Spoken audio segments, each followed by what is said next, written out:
As a non-American person, every time I meet someone from the States, I always feel compelled to ask them what part they're from. When they say New York, I think, great, I know New York, with all that stuff you got there, real high buildings and subways and hot dogs. Same with California, dazzling sunshine, Hollywood, and some really strange laws about squatting. But if someone tells me they're from, say, Nebraska, my brain freezes up. I have absolutely no reference point for what Nebraska is. So I decided to devise a map, a list of popular reference points for each state in America. Now, while a lot of this stuff's going to be part of the pop culture zeitgeist, some of it's going to be more to do with my own personal interests.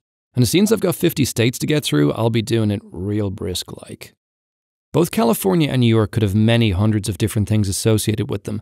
I mean, how many movies can you think of set in New York alone? I felt the only fair way to do this one was to ask myself, what is the first piece of media that comes to mind when I think of each state? Californication is a series I absolutely love, while Sex and the City, even though I watched a lot of it growing up, I always felt was just kind of meh. Both of these shows hold the strongest representation for me of each state, probably because you get to see a lot of the normal goings-on of Los Angeles and New York City respectively. I was tempted to go with the Texas Chainsaw Massacre for the state which boastingly claims to be bigger than France, but I think King of the Hill just nails what Texas is, especially when you hear stories from creator Mike Judge about growing up there. Vampires, zombies and demogorgons, Louisiana's got True Blood, Georgia, The Walking Dead, and Indiana, Stranger Things. I know I should have the series Atlanta as George's reference, especially because it's so fucking good. It's just Walking Dead was such a big deal for over a decade, and as a show, yeah, it's okay. My favorite sitcom, cartoon, and movie of all time, Washington's got Frasier, Colorado's got South Park, and Delaware, is apparently where Fight Club was set. Even though Chuck Palahniuk never specifically says where the story's taking place, there's apparently several hints scattered all through the movie, so that's something. Hi, I'm in Delaware. For this next state, I was going to be mean and have my reference as every single Florida man story. Seriously, I don't know what's wrong with you, Florida, that for some reason all the most twisted and fucked up stuff seems to happen there, to the point where I became afraid to even visit you. Like, remember that dude ate the other guy's face while high on bath salts? The internet doesn't forget that shit. Anyway, my reference point for the Sunshine State is Scarface. Brokeback Mountain is set in Wyoming, Breaking Bad in New Mexico, Beetlejuice, Connecticut, and The Wizard of Oz because Toto. I have a feeling we're not in Kansas anymore. Also, Danny Carey from Tool. The first Postal game was very important to me growing up. While most people know the series for its zany over-the-top second installment, the first entry was an entirely different beast. Unbelievably dark, sadistic, and vile in its execution, and somehow I tricked my mom into buying it for my 13th birthday. Sorry, Mom. Now, I clearly remember the back of the original Postal box reading, "Welcome to Arizona, the worst place in America," and thinking, what a fucking cool line, but unfortunately I've run into a Mandela effect style problem and cannot find any proof that such a quote ever existed. If this happens to be a Cactus original, I would like to give my permission to the State Tourism Board to use it if they'd like. Postal is very much set in Arizona, where developer Running with Scissors is also based. I've never been able to figure out what the connection with Arizona is or how the company or founder and New York native Vince Desi ended up there. This dude has always felt like a somewhat mysterious figure of the gaming industry, and after watching him in a bunch of interviews, he looks and talks like he produces porn on the side. Some of the Middle East states I found it really difficult to link with pieces of pop culture, so I went with birthplace of famous people. Garth Brooks, Oklahoma, Marlon Brando, Nebraska, see, now I have something. Mark Twain, Missouri, Johnny Cash, Arkansas. Hang it up! Sorry, I am a coyote. Elvis Presley, Mississippi, David Lynch, Montana, and Special Agent Clarice Starling is from West Virginia. You're one of Jack Crawford's, aren't you? Wisconsin was going to be my birthplace of Harry Houdini, but as I was double-checking my facts, it turns out that that was a filthy lie, and Houdini was actually born in Budapest. So struggling to find anything else, seriously, Wisconsin, get your act together. I'm giving this one to the sexiest woman alive, Roz Doyle, producer of The Fraser Crane Show. I've only used 3 landmarks. Harvard for Massachusetts, because everyone knows it. Mount Rushmore for South Dakota, because I mean, look at this thing. It is awesome. And the Pentagon for Virginia, because I could find all else interesting about Virginia. For Michigan, I thought about Eminem and 8 Mile, but then I remembered they've got RoboCop. I was absolutely ready to put Dave Chappelle down for Ohio. And even though he lives there now, he wasn't born there, and growing up he was split between Ohio and Maryland. This is a problem I came up against with several celebrities. With a country as vast as America, people tend to move around a lot. So my Ohio reference is going to be a beloved sitcom from my childhood, Third Rock from the Sun. Every Stephen King book seems to be set in Maine, and if you ignore all the monsters and child sex, King actually makes Maine sound like a real pretty place. Most people know Bret Easton Ellis's book American Psycho, but the far more interesting story lies in Rules of Attraction, which is set in the fictional college of Camden, New Hampshire. I had a few options for New Jersey. That somewhat troubling TV program, Bruce Springsteen, skateboarder Mike Vallely, who by the way is a really nice bloke. But for me, there is one person who represents Jersey over all else, and that is Kevin Smith, one of the greatest podcasters of all time and the writer and director of 3 incredible movies, Clerks, Chasing Amy and Dogma, all set in New Jersey. Pennsylvania produced the Bloodhound Gang, the perfect representation of if you could take the late 90s and early 2000s and make it into a band, but no, for me, Pennsylvania is all about Jackass's Bam Margera, superstar skateboarder and all-around brat. I consider him to be one of the single greatest entertainers of the last 20 years. Some states I had to go with famous brands, and there's some really iconic ones. Tennessee created Jack Daniels, Vermont spawned Ben & Jerry's, Kentucky's got KFC, even though Colonel Sanders was born in Indiana, didn't move to Kentucky until his 30s, and then the first KFC opened up in Utah. Son of a bitch. Okay, Kentucky's getting Sanders Cafe, which was like the beta version of KFC where Harlan Sanders apparently developed his secret formula. North Carolina is the birthplace of Pepsi. Yeah, that was literally the most interesting thing I could link to North Carolina.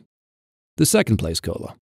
I have often thought fondly of Rhode Island, mostly because it's where Family Guy's set. Alabama has a damn catchy song written about it, and as a heavy metal fan, Slipknot absolutely defined the state of Iowa for me. It also happens to be the future birthplace of James Tiberius Kirk.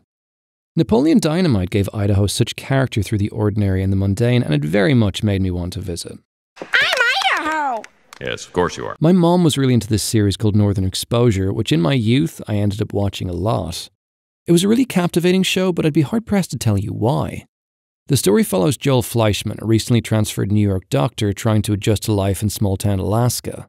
Much like Napoleon Dynamite, it captured something wonderful in the normal everyday lives of those in a rural town, and while it had its humorous moments, you'd be hard-pressed to call it a comedy. It's a very addictive watch regardless. The only significant thing I found for Utah is the Sundance Film Festival, which always seemed like a big deal when I was a kid, but it's something you never really hear people talk about anymore. It's also the birthplace of KFC. God, that's so frustrating. I could have gone a few different ways with Illinois, as 3 movies which are really important to me are set there. While Halloween and National Lampoon's Christmas Vacation hold a very special place in my heart, neither of them meant as much to me growing up as Wayne's World. Okay, welcome to Wayne's World. Party on, Garth. I guess. As a child, the Blair Witch Project was the only thing I knew about that was linked with Marilyn. A few years back, I rewatched it with a friend who'd never seen it before. Having not watched it in over a decade, I was really pleasantly surprised by how well it held up. Blair Witch was one of those things that received a whole gang pile of hate because a lot of people claimed it was too gimmicky. And yes, it's true, they definitely leaned into the whole found footage thing, which at the time was a relatively new idea. Not to mention the massive lie the directors spread to promote the movie, that this was in fact recovered documentary footage of 3 lost filmmakers. The Blair Witch Project is so much more than that though. Masterful in its simplicity with some of the most natural and believable acting that I've ever come across in a piece of fiction. There's a film from 2015 set in Oregon called Green Room. I've only met one other person who's ever heard of it, and I only happened to see it by chance when it was playing in the IFI, a little independent cinema in Dublin. I'd recently moved back to Ireland and my nephew invited me to some experimental Russian flick, to which I replied, "No, that sounds like a you movie." He said he was going to see another film later in the day, one about a punk rock band and Patrick Stewart as the head of a group of neo-Nazis. And I said, "Yeah, now that sounds like a me movie." The less you know about the story, the better. It is one of my favourite movies of all time and was one of the most intense cinema experiences of my life. One scene was so visceral and disgusting I actually had to turn away. Green Room is one of the few films I would class as perfect. Nevada is my one exception where I'm choosing a city, which in this case is of course Las Vegas. Every big-time casino flick, magic show, boxing match, it all seems to end up here. The geographical embodiment of blackjack, cocaine and hookers, it's the one place in the US that anxiety kicks in when someone tells me they're going there, and there's this little place in the back of my mind wondering if they'll return fully intact. Okay, Florida does that to me too. Now we've got the difficult states. North Dakota should have been easy, as the movie and TV series Fargo is named after a real city within the state. However, there is a problem. Fargo itself is only featured in the movie for a few minutes, the place where William H. Macy hires the two thugs to kidnap his wife. While the series does feature Fargo, North Dakota a little bit more, it's a piece of fiction that is just so cemented in my mind with Minnesota, and I'd feel wrong giving this to North Dakota just for its namesake alone. And now this is where I feel really bad, because Minnesota has quite a few other really good pop culture references attached to it, like the Mighty Ducks or Jingle All the Way. I mean, holy hell, the behemoth which is the Mall of America was built there. But damn it, in my heart, Fargo is Minnesota and Minnesota is Fargo. Oh, you betcha, yeah. Yeah. I was sort of thinking of giving it to both states, but that doesn't feel right, and yeah, I know I sort of did that already with Frasier, but only because Harry Houdini did me dirty.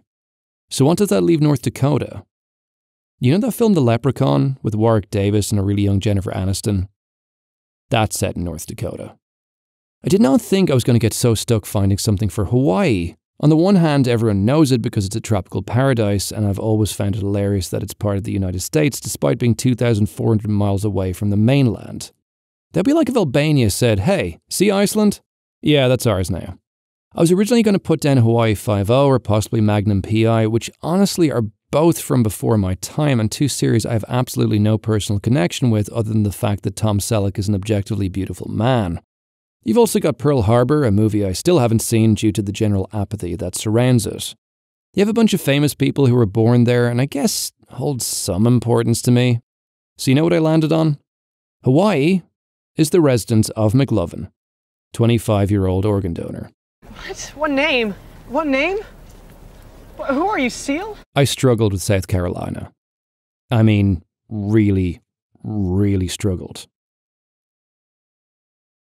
The Civil War started there. So well done, South Carolina. You win the "we liked having slaves just a little bit more than the other states" award. And yes, there's also that pesky Washington, D.C., the state that's not really a state. House of Cards, a series that left us with the most f***ing hype cliffhanger with season 5. My turn. Then gave us, and I'm not just saying this to be dramatic, the worst final season that I have ever watched. I expect the writers of season 6 feel just as ashamed as I hope Kevin Spacey did for trying to drunkenly have his way with a 14-year-old. So how did your state do? Were you pleasantly surprised, or are you currently cursing my family's name and sticking little pins into a box-shaped torture doll? Did you feel bad for North Dakota? I felt bad for North Dakota. North Dakota! We're not even the best Dakota!